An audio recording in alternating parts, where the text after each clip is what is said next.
आज आगामी चर्चा के लिए अपने मन को, अपने अंतःकरण को तैयार करेंगे। सर्वप्रथम श्वास भरकर परमपिता परमेश्वर के ओम नाम का स्मरण। श्वास भरें।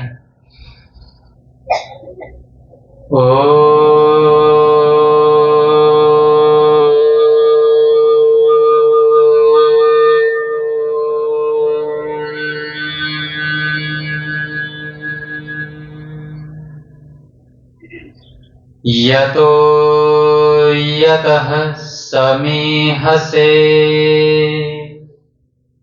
ततो नो अभयं कुरु। शं नः कुरु प्रजाभ्यो भयं नः पशुभ्यः।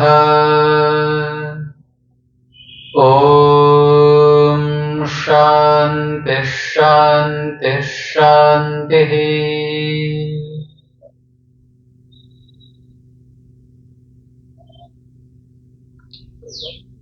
इस यज्ञ के ब्रह्मा श्रद्धेय आचार्य डॉक्टर वेदपाल जी मुझसे पूर्व आप जिनके सुमधुर भजन सुन रहे थे, श्रीमान प्रदीप शास्त्री जी, कन्या गुरुकुल विश्ववारा की सम्मान्य ब्रह्मचारिणियां, उपस्थित सभी सज्जनों, वैदिक यज्ञ समिति के सभी अधिकारीगण,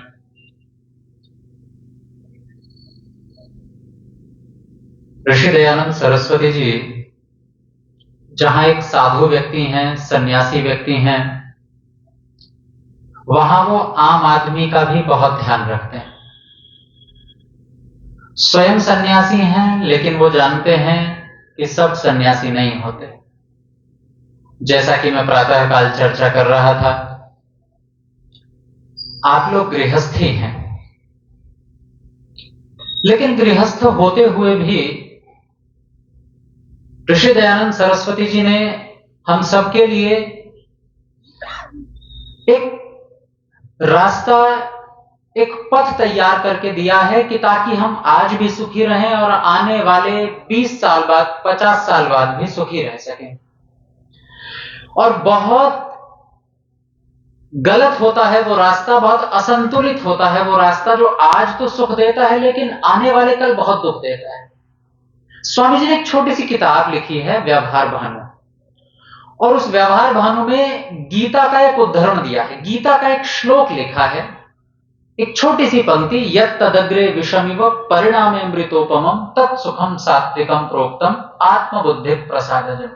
सरल भाषा में समझते हैं कि ऐसा काम जो शुरू में करने में तो जहर की तरह लगता है, बहुत मुश्किल लगता है, ऐसा लगता है कि बस छोड़ देना चाहिए, ये काम हम कर क्यों रहे हैं, लेकिन एक बार उस काम को कर लिया तो परिणाम बहुत अच्छे निकलते हैं, भविष्य में जाकर बड़ा सुख मिलता है। और हम सब लोग उसी पुरुषार्थ का सुख भोग रहे हैं। आज आप सब लोग जिस स्थिति में बैठे हैं, धन से संपन्न हैं, विद्या बुद्धि भी है, वो इसलिए क्योंकि एक समय में आपने बहुत परिश्रम किया है, एक समय में आपने दिन रात एक कर दिया है, चाहे वो धन कमाने में, चाहे वो विद्या कमाने में। आप जब पढ़ते थे तो रात रात पढ़ते थे, आप जब दिन में भी लगता था कि चलो टहलने निकल जाएं, फिर भी पढ़ते थे। मन करता है कि खेल लें, लेकिन आप प्रातःकाल विद्यालय जाते थे। शाम को भले ही घंटी का इंतजार रहता हो कि कब घंटी बजे, कब स्कूल से भागे, पर फिर भी घंटी तक स्कूल में बैठे हैं। तपस्या तो की है ना आप लोगों ने, तब जाकर के आज इस हालत में है कि हम दूसरों को अपनी बात समझा सकते हैं, हम समझ से कुछ काम कर सकते हैं। और इसीलिए आज हम एक शब्द पर विचार करेंगे कि आज इस समय में दुनिया की किसी भी आयु में, चाहे वो आयु 20 वर्ष की हो, 30 वर्ष की हो, 40 वर्ष की हो, एक सवाल हमें अपने से पूछना चाहिए कि आज तो हम ठीक है, सुखी हैं, बहुत सुखी हैं, आने वाले साल बाद, 10 साल बाद, 20 साल बाद भी सुखी रहें, क्या इसके लिए हमारे पास कोई व्यवस्था, कोई योजना है? इसे और सरलता से समझा देते हैं। चलो, वैसे तो आप अधिकतर लोग एक परिपक्व आयु के हैं, फिर भी उम्र जिस समय लगभग 30 की, 25 की, 20 की रही होगी, या ये उम्र आपकी क्या आयु है? 19 साल की, वही 20 के आसपास की जब आयु रही होगी। माताओं की दृष्टि इधर आई, ऐसा कौन है जो 19 साल का हमारे बीच में बैठा है? ये 19 साल की जो उम्र है, इस उम्र में सुख के बहुत सारे तरीके होते हैं मनुष्य के पास, बहुत सारे। आपका शुभ नाम? कार्तिक जी। और आपके घर में भी 19 साल, 20 साल के, 22-25 साल के बच्चे होंगे। आप सब लोग तो घर से निकलकर यहां आकर के बैठ गए यज्ञ के समय, वो क्यों नहीं आए? चलो, यहां नहीं आए, किसी और जगह जाते होंगे सत्संग में, बहुत कम, नाम मात्र को। पता है क्यों नहीं जाते? क्योंकि अभी सुख के बहुत सारे रास्ते खुले हुए हैं, और भी ना तो आंखों का सुख, बैठ गए टीवी के सामने, मोबाइल ले लिया हाथ में, नहीं तो लैपटॉप है ही, कुछ देखने ही लग गए। हम यहां सुने उपदेश, उससे बेहतर हमारे पास बहुत सारे विकल्प खुले हुए हैं, हम कुछ भी देख करके सुख ले सकते हैं। वो भी सुख नहीं हो रहा तो कानों का सुख है, कुछ अच्छा संगीत सुन लेते हैं, उससे भी सुख मिलेगा। खाने का सुख है, चलो थोड़ा सा बाहर निकलते हैं, कुछ चटपटा खा लेते हैं। 2 रोटी खाने को कहो तो इस उम्र में 4 रोटी खा ली जाती। पहले के पूछती हैं माँ, भूख लगी है क्या? बोले नहीं। अभी खाओगे क्या? बोले नहीं। जब खाने बैठते हैं तो 5, 6, 7 रोटियां खा जाते हैं। अपनी आयु में मैंने भी 12, 15 रोटियां खाई हैं। जब मैं 17 साल, 18 साल का हुआ करता था, परिश्रम बहुत होता है, शरीर बढ़ता हुआ होता है, शरीर की मांग होती है, और जब शरीर की मांग होती है तो भोजन बहुत स्वादिष्ट लगता है, बहुत आनंद आता है खाने में। इस सुख के अलावा एक और सुख, शरीर में दम है, पैरों में जान है, गाड़ी उठाई, बाइक उठाई, कहीं घूमने निकल गए। आप यहां रहते हैं, आपसे थोड़ी दूर और आगे जाकर के हिमाचल शुरू हो जाता है, हिमाचल, पंजाब, चलो देख कर आओ पहाड़, बड़ा अच्छा लगता है घूमने में, सबका मन करता है, क्योंकि अभी घुटनों में दम है, अभी लंबा चल सकते हैं, ऊंचा चढ़ सकते हैं, कितने सारे सुख के दरवाजे खुले हुए हैं। और इनमें से अधिकतर दरवाजे एक उम्र में जाकर के बंद हो जाते हैं। अब खाने का सुख बंद, शाम को भोजन का समय हो गया है, पर सोच रहे हैं कि खाएं कि न खाएं, न खाना ही ज्यादा बेहतर है। आज ऐसा करो, मैंने कहा तो था खाने के लिए, पर आज भोजन नहीं करेंगे, आज ऐसे ही सोएंगे, क्योंकि भूख नहीं है। तो जो भूख के कारण भोजन वाला सुख था, उसका दरवाजा बंद है। आंखों से देखने वाला सुख भी बंद।